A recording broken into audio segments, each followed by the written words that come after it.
Most people are not aware that Linux runs 85 to 90% of the world's infrastructure. But what appears to be happening now is that Linux is starting to gain a foothold in the desktop market, run predominantly by Windows. This video covers the install of one of the most user-friendly Linux versions, Zorin OS, shown briefly here with its Windows-style interface. Zorin is a Linux distribution designed specifically for Windows users who want to move to Linux without the learning curve. It's built on Ubuntu, which means it's stable, secure, and widely supported. By heading to Zorin.com's website, you can download the core version for free. Sign up with your email if you want, or just skip to the download part. The file itself is 3.5 gigs, so not too large. I would always encourage you to test the OS before installing on a laptop. The best way to achieve this is using VirtualBox, which, if you haven't seen my previous video on, is worth watching as this is by far the best way to install and test any OS. As you can see, I already have a Zorin version installed on my VirtualBox. With VirtualBox, you can clone, move, or delete existing VMs. I am going to remove the Zorin VM and its files, so you can see the process from scratch. Okay, so we are ready to go. Click New from the top menu. A box pops up with details to fill. Give whatever name you like, but I call it Zorin OS. It auto-populates it as Linux, then choose Ubuntu from the subtype list and then leave it as 64-bit. The unattended install section is not necessary here, so move to hardware. I move my base memory to 8GB and processor to 4 CPUs respectively, but you can choose what you want, based on your own laptop. The hard disk itself? I put close to 30GB. More than enough for this demonstration. Once that is done, click Finish, and the Zorin VM will appear in the list on the left. I drag it further up the list and we can now work on the settings of the VM's OS itself. Right mouse click, Settings, where we will make 3 important changes. Click General, then the Advanced tab and select Bidirectional for clipboard and drag and drop. Next, head down to the Display section and max out the video memory for better visual performance. The last and most important part is to install the actual OS onto the base VM.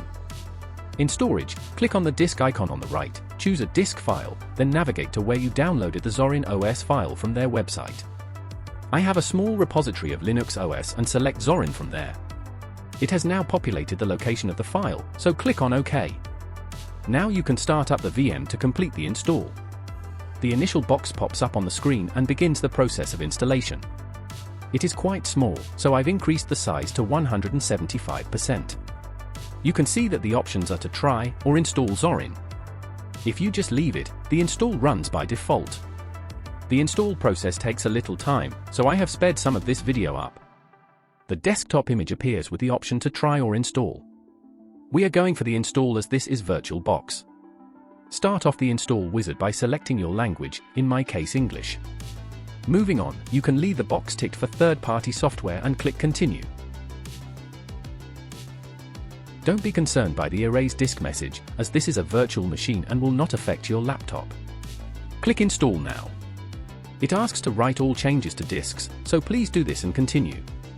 Some personal settings are now required, the first one being the time zone, which I set to GMT.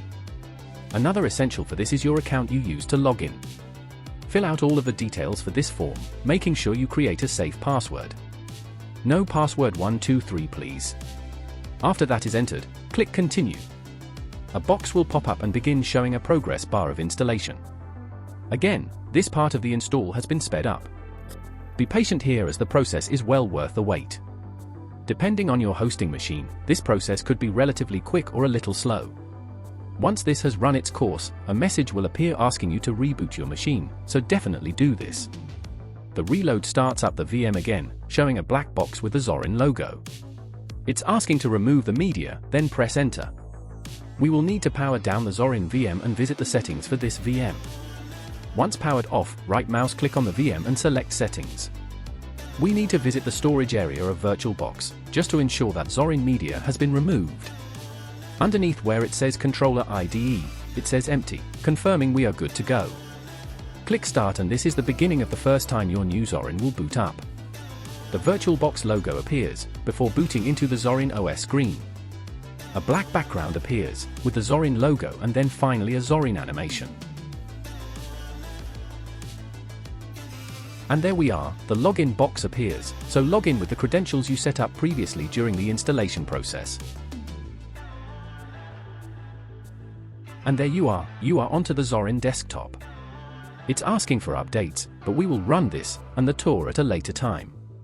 To show you the different layouts, click the Zorin logo on the bottom left to activate the menu. As you can see, it is a little like Windows 10. If you click on Zorin Appearance, you can change the behavior here to look more like Windows 11. Zorin is very impressive in this respect, having multiple options for first-time users so they feel comfortable using it. Of all of the Linux OS I have recently used or installed, Zorin is the one I would recommend the most, for performance, security and privacy. But mostly due to ease of use. Thanks for joining today, and like, share and subscribe to the G-Man channel for more useful tech tips, networking, security and cyber videos. Bye for now.